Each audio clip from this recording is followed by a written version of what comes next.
ರಾಜು, ನಮಸ್ಕಾರ ಸರ್. ಇಲ್ಲಿ ಏನ್ ಮಾಡ್ತಿದ್ಯಪ್ಪ? ಅಪ್ಪಂಗೆ ಗುಟ್ಕಾ ಖರೀದಿಸ್ಲಿಕ್ಕೆ ಬಂದೀನಿ. ನಡಿ, ನಾನು ನಿನ್ ಜೊತೆ ನಿನ್ ಮನೆಗೆ ಬರ್ತೀನಿ. ನಡಿ.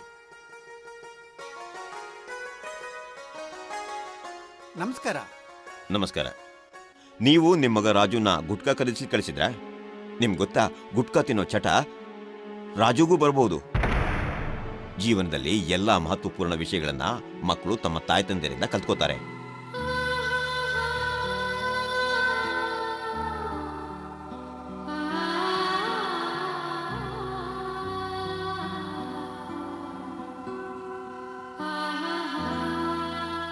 ಗುಟ್ಕಾವನ್ನು ಹಿಂದೆ ಬಿಟ್ಟು ಬಿಡಿ. ಬಾಯಿಯ ಕ್ಯಾನ್ಸರ್ ಮತ್ತು ಇತರ ರೋಗಗಳನ್ನು ದೂರವಿಡಿ.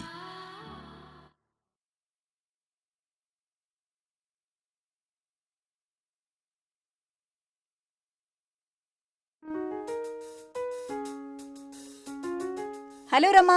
ಹಲೋ. ಹಾಯ್. ಅರೆ, ಲಿಫ್ಟ್ ಸರಿಯಾಗಿದೆಯಲ್ಲ? ನೀವೆಲ್ಲ ಮೆಟ್ಲು ಹತ್ಕೊಂಡು ಯಾಕೆ ಹೋಗ್ತೀರಿ? ನಾವು ದಿನ ಇದೇ ರೀತಿ ವ್ಯಾಯಾಮ ಮಾಡ್ತೀವಿ.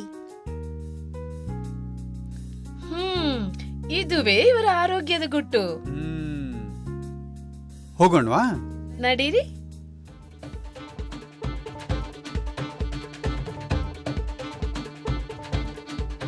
ನಿಮ್ಮ ದಿನಚರಿಯಲ್ಲಿ ವ್ಯಾಯಾಮವನ್ನು ಸೇರಿಸಿಕೊಳ್ಳಿ.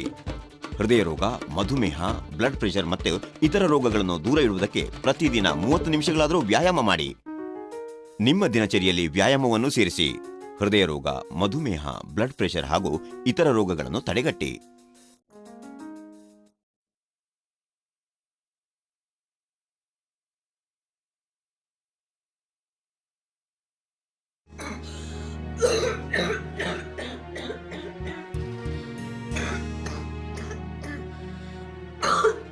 ಇದೇನು ಸಾಮಾನ್ಯ ಕೆಮ್ಮು ಅಲ್ಲ. ಅಲ್ಲಪ್ಪ, ಎಷ್ಟು ವರ್ಷಗಳಿಂದ ಧೂಮಪಾನ ಮಾಡ್ತಿದ್ದಿ? ಧೂಮಪಾನ ಇವ ಅಲ್ಲ ಡಾಕ್ಟರ್, ನಾನು ಮಾಡ್ತೀನಿ. ನಿಮ್ಮಿಂದಾಗಿಯೇ ಇವ 11 ವರ್ಷದಿಂದ ಧೂಮಪಾನ ಮಾಡ್ತಿದ್ದಾನೆ. ನಿಮ್ಮ ಮಗನಿಗಾಗಿ ಆದರೂ ಧೂಮಪಾನ ಬಿಟ್ಬಿಡಿ. ನಿಷ್ಕ್ರಿಯ ಧೂಮಪಾನ ಕೂಡ ಸಕ್ರಿಯ ಧೂಮಪಾನದಷ್ಟೇ ಅಪಾಯಕಾರಿ.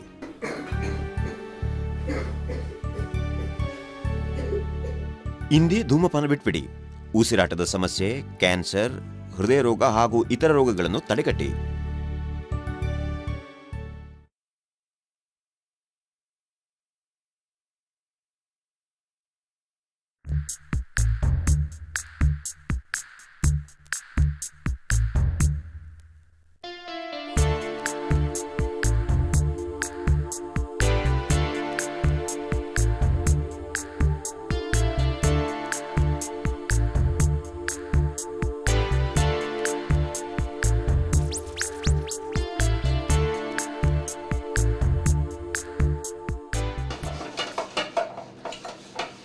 ಪಾತ್ರೆಗಳನ್ನು ತಿಕ್ಕಿ ನೀವು ತೊಳೆಯಬಹುದು.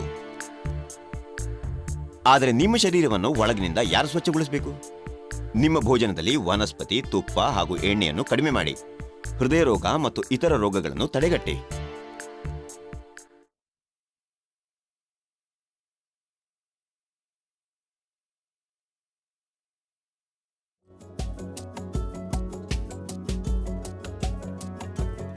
ಈ ತಿಂಡಿ ತಿನಿಸುಗಳಲ್ಲಿ ಬಹಳ ಉಪ್ಪಿರ್ತದೆ.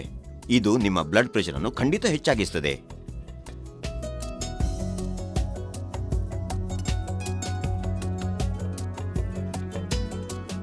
ತಾಜಾ ಹಣ್ಣು ಹಾಗೂ ತರಕಾರಿ ತಿನ್ನೋದ್ರಿಂದ ನಿಮ್ಮ ಬ್ಲಡ್ ಪ್ರೆಷರ್ ನಿಯಂತ್ರಣದಲ್ಲಿರುತ್ತದೆ.